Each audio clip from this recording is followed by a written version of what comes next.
వాళ్ళని కోయడానికి మీ తిరిగి ఎంత ఏరినరా? నలుగురుంటే ఇద్దరిద్దరు అంటావేట్రా? నలుగురులో గా ఉంది కదా. ఉంటే గావుంటే మా వాడికి గాచరం నోడు తిరగదులే. అందుకే మీ నలుగురిని ఇద్దరిద్దరు ఇడి తీసి ఆర్నింగ్ ఇచ్చేస్తున్నాడు. కోసిన వాళ్ళకి పోయిన చేపలకి మొత్తం డబ్బులు కట్టండి. కట్టండి. కట్టాలి. మేము గోయడం మీరు ఏమైనా చూస్తారా?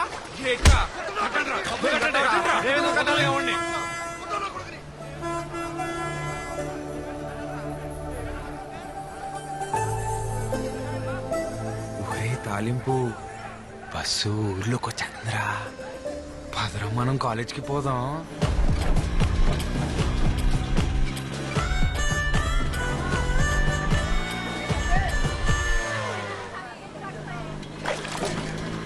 నేను స్నానం చేసి అన్ని వచ్చేస్తాను. రెడీ అయిపోయి మన సంతలో లంగా జాకెట్ చూసానే, బాగుంది. నీ బిందులా పోమంది.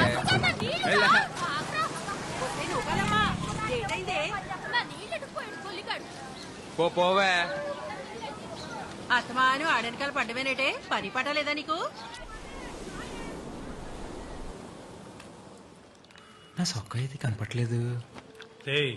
అల్మేసే దగ్గర మాయపట్నం వాళ్ళతో ఏదో కూడా పెట్టుకొచ్చావంట. అబ్బా ఆబ్నా, నా పొద్దున మొదలెట్టేసావు. నా సొక్క కనపడి నేను ఎత్తుకుంటుంటే. ఈ సొక్కరా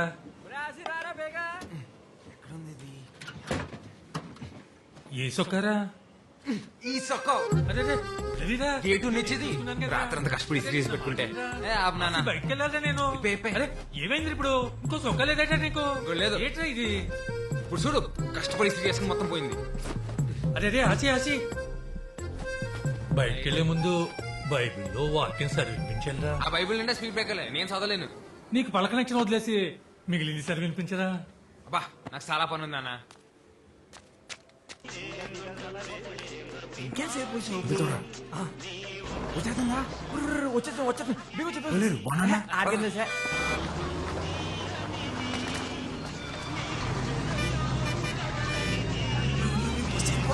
వెళ్ళిపోతుంది. పంటిలో బాబు బీగ బీగ బీగ పద. పోనీ పోనీ. ఇటైపోయిందంటావా? ఏదరా ఆ టైపు ఉన్నట్టుంది. పోనీ పోనీ. డ్రైవర్ చూస్తాడు, జాగ్రత్త జాగ్రత్త. పోనీ పోనీరా. దీనికి ఏమైపోయినది? తెప్పిస్తుందా బండి? సరేలే.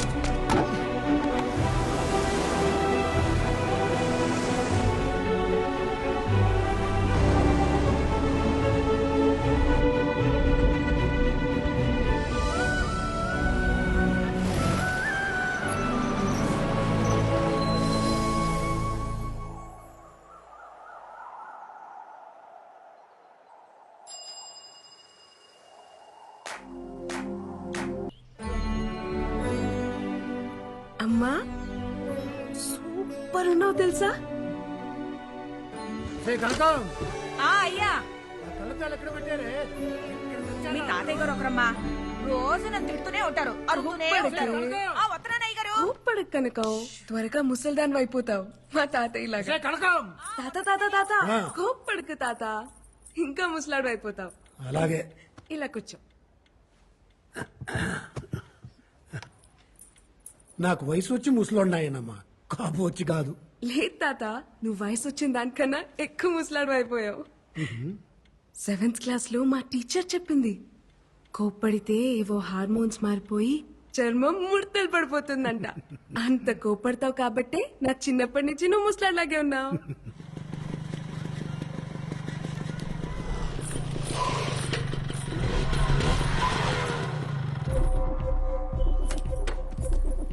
ఆగవే,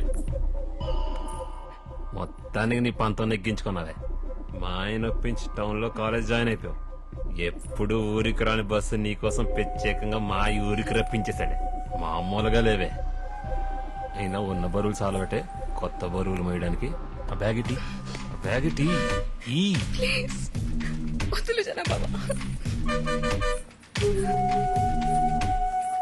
ఏ బేబమ్మా, చెప్పండి ఫాదరయ్య గారు. పోయిన వారం దేవుడేం చెప్పాడు? మర్చిపోయిన ఫాదరయ్య గారు. ఫాదరయ్య గారు ఇవాళ లోకాల మీద పగట్టేసినట్టున్నాడు రా. నువ్వు మూసుకోరా తాలింపు. అందరూ ఓసారి బైబిల్ తీయండి. ఓలైనా ప్రేమించిన అమ్మాయి బాబు కనపడకుండా తిరుగుతాడు. నువ్వేట్రా బాబా ప్రేమించిన అమ్మాయికే కనపడకుండా తిరుగుతావు. 10 ఏళ్ళ నుంచి గుండె కింద ప్రేమించేస్తున్నారా బాబా పిల్లని? ఒరే ఓ పాలి చూసేసింది అనుకో అవును కదా తేల్చేస్తుంది. అవునంటదని చెప్పలేం కాదంటే మళ్ళీ చూడలేం. అందుకే చూడకుండా పేమెంట్ చేస్తున్నారా? నీ మూమెంట్ బానే ఉంది. ఆ పిల్ల అంకాలు నువ్వు నీ అంకాలు నేను తిరిగి తెడ్లు అరిగిపోతున్నాయి ఇక్కడ. బాబా ఫాదర్ గారు ప్రకటిస్లా ఉన్నాడు. ఆది కాండం 3వ అధ్యాయం. ఆదిలో దేవుడు ఆదామును సృష్టించాడు. ఆ తర్వాత ఆడి గాలికి తిరుగుతుంటే అలా తిరిగి తిరిగి పిచ్చోడైపోతాడేమో అని భయపడి ఒరే ఆదాము ఇలా రా అని పిలిచి కొద్దిగా నిప్పడతాది భరించు అని చెప్పి వాడి పక్క చెముకుని ఇరిచి అవ్వను తయారు చేశాడు. అది బైబిల్ నందు ఆడపిల్ల పుట్టుక గురించి దేవుడు చెప్పిన మాట. ఆడపిల్ల కావాలంటే పక్కన క్లియర్ కుట్టేసుకోవాలన్నమాట. అలా చెప్పారా? అదేట్రా మరి మన ఊర్లో అబద్ధాలు ఆడితేనే ఆడపిల్ల పుడతారంటారు. అవునా? ఒరే అబద్ధాలు ఆడితేనే ఆడపిల్ల పుడతారంటే మరి ఇంత అందత్తి పుట్టిందంటే మినిమం వీళ్ళు బాబు మటర్ ఏమైనా చేసి ఉంటాడేట్రా?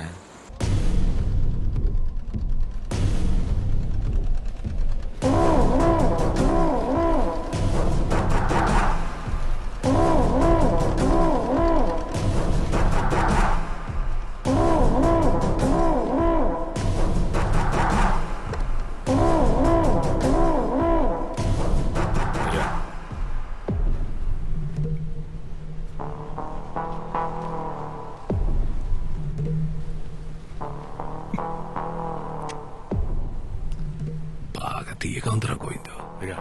పందారు ఎక్కువైపోయినట్టుంది. చూసుకోదయ్యా ఇంకుట్టి తెస్తాను. అవసరం లేదు గాని గుప్పుడు పందారు అందుకో.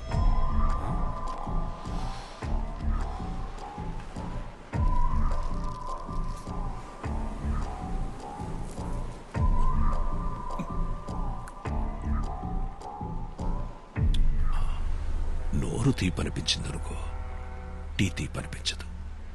ఏ ఏసియానైనా డీల్ చేయాలంటే వ్యవహారం మొత్తం పాడుసేన అవసరం లేదు. దాంట్లో మనకి నచ్చని గుణాన్ని తీసేస్తే చాలు.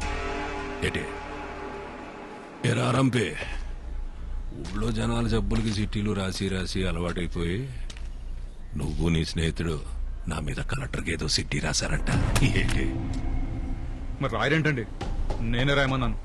ఎత్తులో ఉన్న ఇళ్ళని వదిలేసి వెళ్ళిపోమంటే ఎక్కడ పోతామండి? మేము వేసుకెళ్లే పడవలు మేమో గాని సముద్రం మాత్రం మీ సొత్తు కాదు కదండి. ఫిషింగ్ యార్డ్ కట్టడానికి మేము ఒప్పుకోమండి. రాయనం ఫిషింగ్ యార్డ్ అది నా అవసరం కాదు, గౌరవం. అయ్యా వాళ్ళ అమాయకులయ్యా. ఉన్నట్టుండి వాళ్ళు ఇల్లు ఖాళీ చేయమంటే పిల్ల జల్లా రోడ్డుని పడిపోతారయ్యా. వాళ్ళ అమాయకులని ఎవరు చెప్పారా ఆరంపే? అమాయకులైతే సముద్రం నుంచి కొట్టుకొచ్చిన చేపను పట్టుకుంటారు గాని చేపను పట్టుకోవడానికి సముద్రం మధ్యలోకి వెళ్ళారా? నా కంఠంలో ప్రాణం ఉండగా జరగనివనండి. నోరుంది కదా అని పారేసుకుంటే నాలంటోడికి ఏదో ఒక రోజు దొరికెత్తదిరా. అప్పుడొచ్చే మాటని కాదు, అది పుట్టే చోటు నరికెత్తాడు ఈ రాయనం.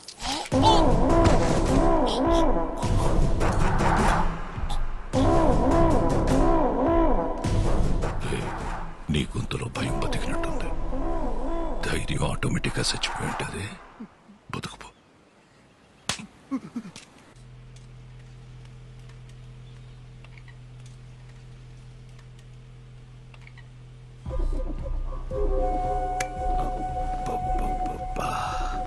మా అమ్మ చెప్తా ఉండేదత్తా, వారసుని కలవకుండా మంచం ఎక్కేసావని. మా ఆయికి నీ మీద కోపం అంట కదా. నీకు పురిట్లోనే నడలేని జబ్బొచ్చినా నా కోసం మంచి కూతురుని కన్నావద్దా. సుత్తుగానే బాగా పెరిగిపోయింది. ఒక్కసారి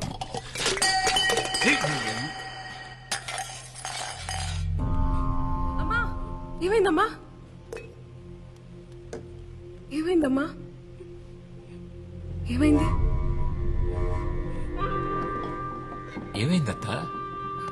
ఏమైంది బేబమ్మా? చెప్పనా? నువ్వు వద్దని చెప్తూనే ఉంటావు, నేను ముట్టుకుంటూనే ఉంటాను. చేతి నానా నానా